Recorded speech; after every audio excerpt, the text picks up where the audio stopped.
La musique cessa.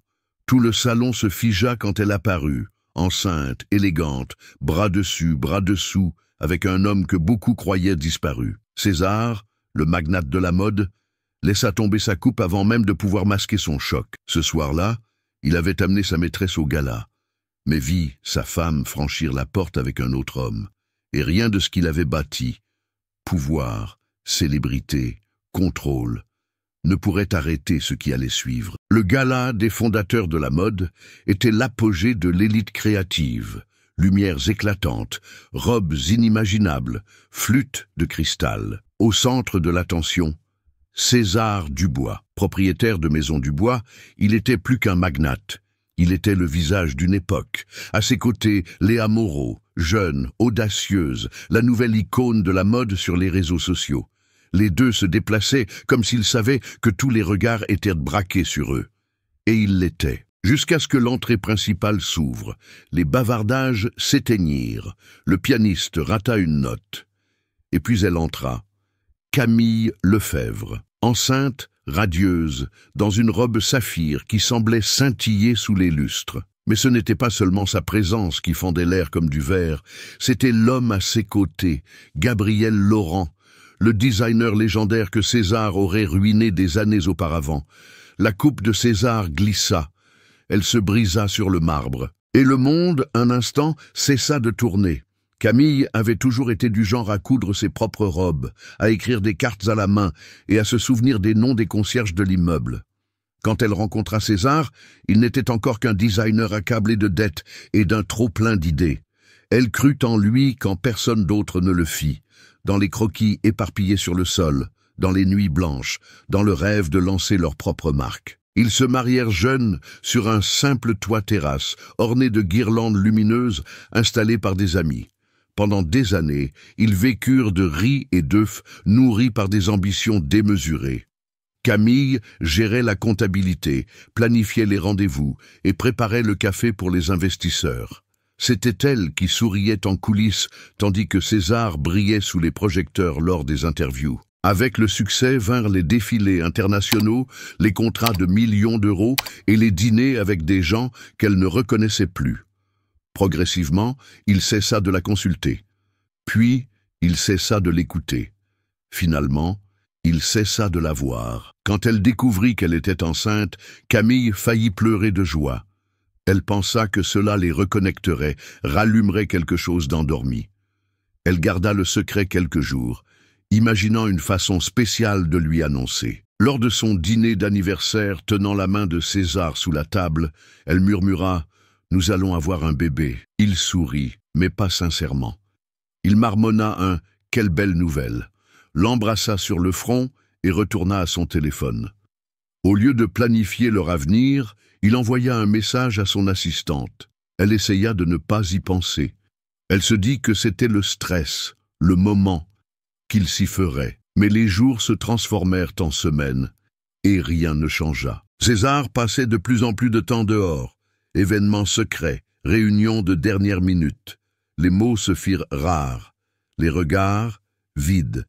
Et quand les rumeurs sur Léa Moreau commencèrent à circuler dans les rubriques mondaines, Camille fit semblant de ne pas les lire, jusqu'à ce qu'elle cesse de faire semblant.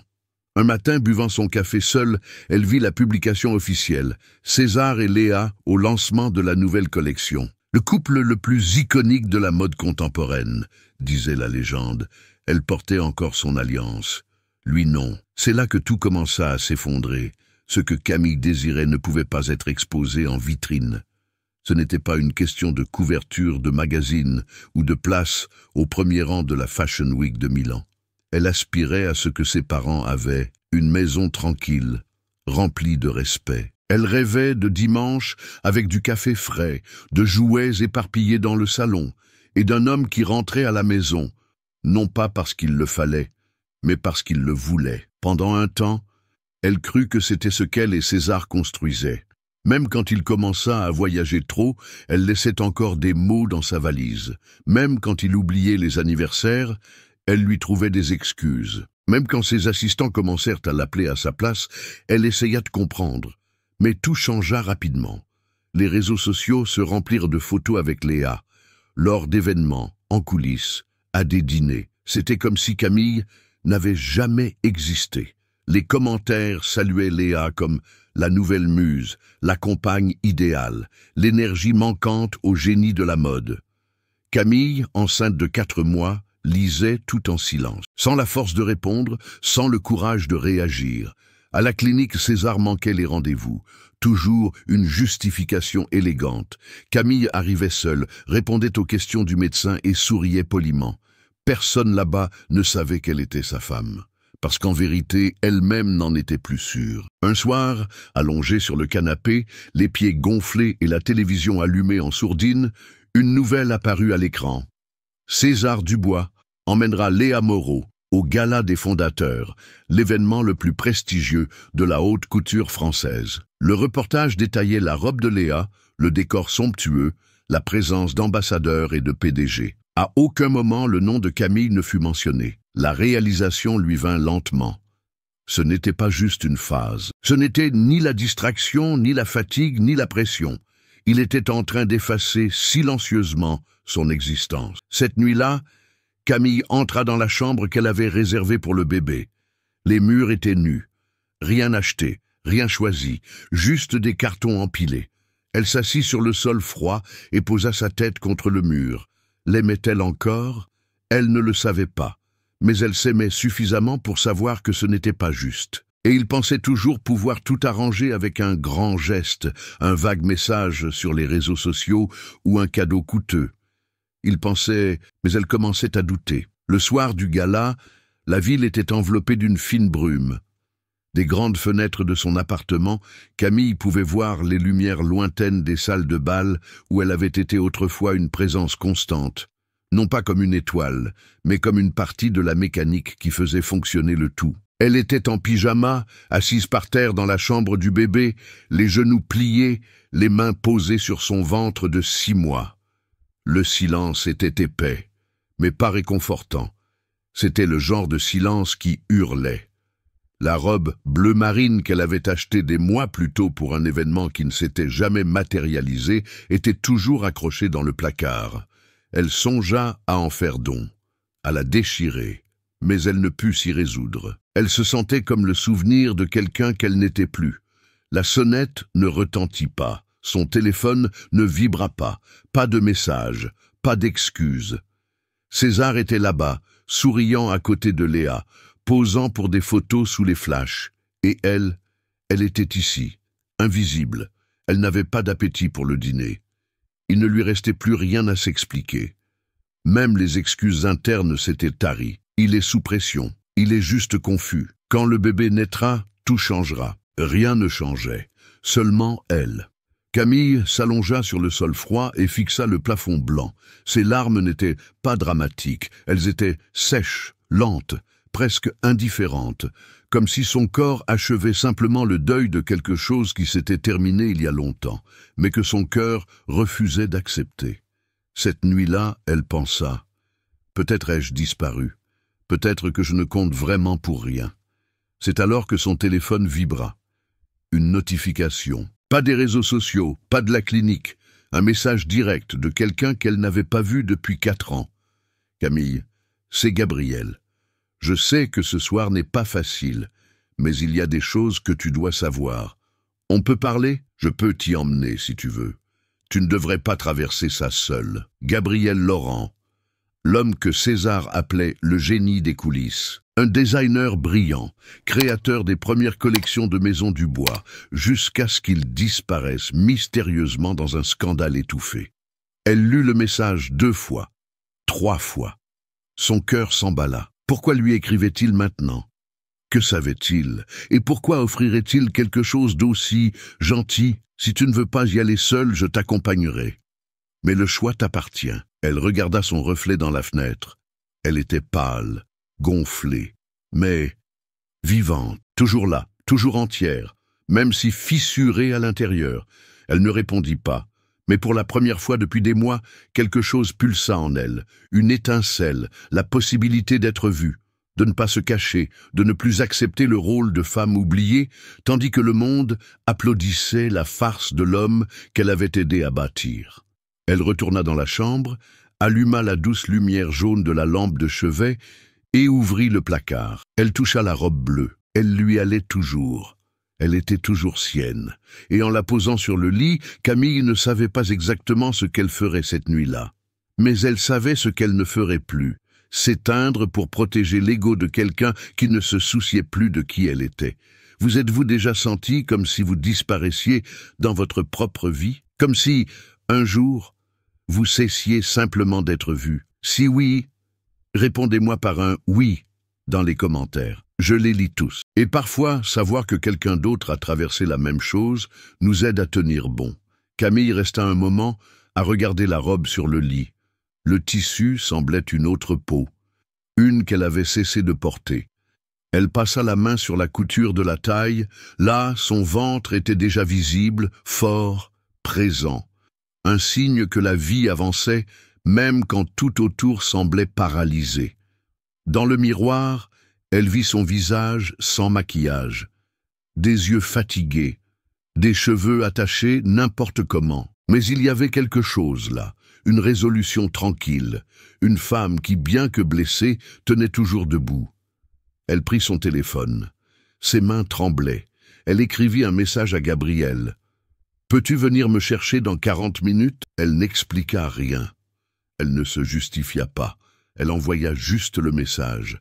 Dans la salle de bain, Camille se lava le visage. Appliqua du rouge à lèvres, pas le rouge éclatant de l'époque de César, mais une teinte vieux vin, oubliée au fond d'un tiroir. Elle attacha ses cheveux en un chignon simple et enfila la robe bleue. La robe lui allait toujours bien. Elle ne cachait pas son ventre, et elle ne voulait pas le cacher. Elle la zippa lentement, comme si elle cousait une nouvelle version d'elle-même. Quand Gabriel sonna à la porte, elle marcha calmement vers l'entrée. Et là, il était, costume sombre, visage serein, regard direct. Il n'y avait pas de jugement, pas de pitié, juste de la présence. « Tu n'as pas à faire ça, » dit-il, « mais si tu le fais, que ce soit pour toi-même. » Camille inspira profondément. « Je ne sais pas ce qui va se passer là-bas. »« Moi non plus, » répondit-il, « mais aujourd'hui, je veux être à l'endroit où j'ai été effacé. Seulement cette fois, pour moi-même. » Il sourit. Sans un mot de plus, il lui offrit son bras. Camille éteignit les lumières de l'appartement, verrouilla la porte et descendit. Pour la première fois depuis des mois, elle ne se sentait pas petite, elle ne se sentait pas faible, elle ne savait pas si elle était prête. Mais, pour la première fois, elle voulait essayer. La voiture noire glissa le long des avenues illuminées de Paris, tandis que Camille regardait les néons défiler par la fenêtre. Chaque coin semblait receler un souvenir, un dîner, une promesse, un mensonge qu'elle feignait de ne pas entendre. À ses côtés, Gabriel ne disait rien, et ce silence n'était pas pesant. C'était un espace sûr, un endroit où elle n'avait pas à être forte tout le temps. Quand ils arrivèrent sur le lieu de l'événement, les agents de sécurité ouvrirent la portière de la voiture. La presse, distraite par l'arrivée de célébrités, mit quelques secondes à remarquer. Mais alors, ils virent des flashs, des cris étouffés, des photographes qui se pressaient, une femme enceinte dans une robe bleue intense, sortant de la voiture aux côtés d'un homme qui semblait être ressuscité des cendres.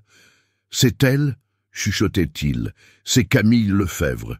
Et c'est Gabriel Laurent. Mon Dieu !» Camille sentit le sol sous ses talons. L'entrée était longue, avec un tapis de velours qui semblait s'étirer à l'infini. Elle ne serra pas fort le bras de Gabriel. Elle n'hésita pas. Chaque pas était une affirmation silencieuse. « J'existe. Je suis là. » À l'intérieur, les invités se retournaient, comme un effet domino. Des murmures se répandirent. Et au centre du salon de bal, illuminé par les projecteurs, se tenait César. Il tenait une coupe. À ses côtés, Léa riait de quelque chose qu'il venait de dire, mais quand ses yeux rencontrèrent ceux de Camille, son expression se brisa. La coupe tomba, le cristal se brisa contre le sol. Elle continua à marcher. Elle ne cherchait pas de réaction. Elle ne voulait pas de drame. Elle ne voulait pas de vengeance. Elle voulait juste être vue.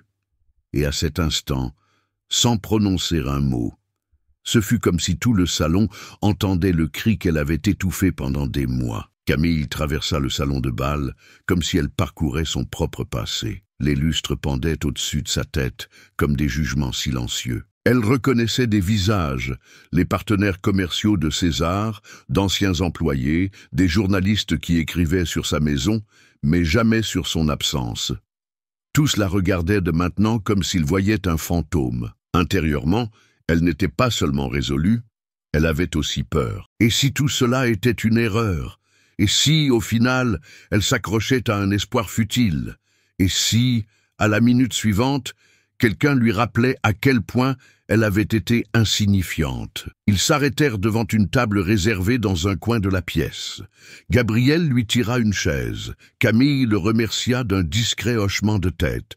Elle ne voulait pas attirer plus l'attention. Elle voulait juste continuer à respirer.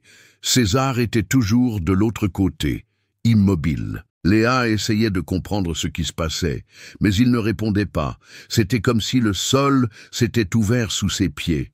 Camille prit un verre d'eau. Ses mains tremblaient. « Tu es venu jusqu'ici, et maintenant ?» Gabriel, toujours attentif, se pencha lentement. « Si tu veux partir, dis juste le mot. » Elle secoua la tête. « Non, je dois être ici, même si ce n'est que pour 10 minutes. » Il hocha la tête. « Parfois, être juste présente est tout ce que nous devons faire. » Elle sourit presque imperceptiblement. Elle était épuisée, mais d'une certaine manière, entière. C'est alors qu'une ombre s'approcha. C'était César, seul, tendu, mais toujours avec cet air de quelqu'un qui croit pouvoir contrôler n'importe quelle pièce. Il s'arrêta à quelques pas. Camille, elle leva les yeux. Pendant une seconde, elle pensa à tout ce qu'elle voulait dire. Chaque nuit seule, chaque rendez-vous chez le médecin sans lui, chaque silence qui faisait plus mal que les mots. Mais elle avala tout, parce que ce n'était pas un lieu de vengeance, c'était un lieu de libération. Et il y avait quelque chose qu'elle devait faire, quelque chose qui s'était accumulé pendant des mois, mais pas avec un cri, ni avec humiliation, avec clarté. César se tenait devant elle comme s'il croyait encore avoir le contrôle. Il était aussi élégant que jamais. Costume sur mesure, cheveux parfaitement coiffés, un sourire hésitant qui mêlait charme et désespoir. « Je ne savais pas que tu venais, » dit-il, doucement, essayant de paraître calme. Camille posa le verre d'eau sur la table, rencontra son regard et répondit avec une sérénité qui coupait plus profondément que la colère. « Je sais. » Gabriel resta silencieux à ses côtés, sans se lever ni interférer. Il n'était ni un bouclier ni un obstacle. Il était une présence. César hésita. « Je voulais parler, en privé. » Camille hocha la tête. Elle se leva, ajusta sa robe sur son ventre et marcha à ses côtés vers un coin plus isolé de la galerie où des œuvres d'art modernes ornèrent les murs. Personne ne les entendrait là-bas. Mais tout le monde les remarqua. Il parla le premier. « J'ai fait une erreur, Camille. Je me suis perdu dans tout ça. Dans le succès, l'exposition. Je voulais juste construire quelque chose de grand. » Elle l'interrompit doucement. « Et pour cela, tu m'as détruite. » César déglutit difficilement. « Je n'ai jamais voulu te faire de mal. Mais tu m'as fait du mal. Et ce n'était pas seulement la trahison, César. C'était la façon dont tu as effacé mon existence, comme si je n'avais jamais fait partie de tout ça. Comme si j'étais une ébauche que tu pouvais froisser pour faire de la place à ta nouvelle version. » Il tenta de s'approcher. Ses yeux étaient humides. « Donne-moi une chance de réparer les choses. » Elle fit un pas en arrière. « Je ne suis pas là pour me venger. Je ne suis pas venu pour t'humilier. Je suis venu parce que j'avais besoin de me rappeler que je suis toujours vivante, que je suis toujours quelqu'un, que le fait que tu ne me vois pas ne me rend pas invisible. » César baissa le regard. Pour la première fois depuis des années, il semblait petit. C'est alors que Camille sortit une enveloppe de son sac à main. « Voici les papiers du divorce. Je les ai déjà examinés avec mon avocat. Pas de demande, pas de chantage, juste la paix. » Il tint l'enveloppe comme si c'était du charbon ardent. « Tu me hais ?» Elle le regarda avec une tendresse inattendue. « Non. J'ai juste cessé de t'attendre. » Cette phrase tomba entre eux comme un jugement final. César regarda l'enveloppe, puis Camille. Mais il n'y avait plus de supplication, seulement le silence. Un silence qu'il avait autrefois utilisé comme arme, revenait maintenant comme une réponse. Elle se retourna, revint vers Gabriel, qui l'attendait, debout. Elle ne dit rien. Mais quand son bras retrouva le sien, elle sourit. Non pas de soulagement, mais de présence. Elle était revenue à elle-même, et elle n'avait plus besoin que quiconque la reconnaisse, parce que enfin, elle se voyait elle-même. Des mois passèrent depuis cette nuit-là. Les gros titres se calmèrent, les photos disparurent des réseaux sociaux. L'éclat du scandale s'estompa, comme il le fait toujours. Mais, au fond de Camille, quelque chose resta allumé. Elle accoucha un dimanche de septembre nuageux. Le bébé arriva sans hâte, avec un doux cri et des yeux attentifs. Lucas, elle le tint dans ses bras et sentit que, pour la première fois depuis longtemps, le monde avait un sens.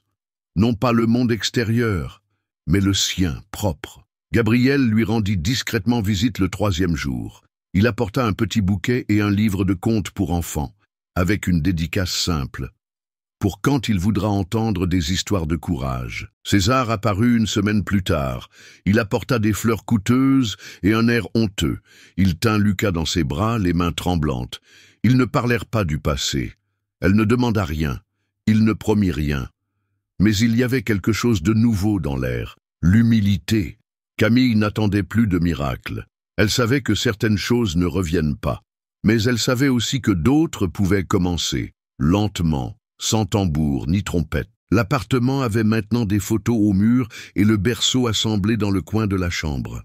Parfois, elle se réveillait au milieu de la nuit juste pour regarder Lucas dormir.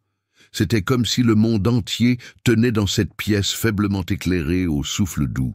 Elle commença à travailler avec d'autres femmes dans des situations similaires. Elle raconta son histoire une fois, la voix tremblante, puis une autre fois, avec fermeté. Et elle réalisa, ce qui lui avait le plus fait mal, était maintenant un pont. Un matin, sirotant un café à la cannelle et du pain chaud, Camille regarda par la fenêtre. La ville palpitait comme toujours. Voitures, klaxons, urgence.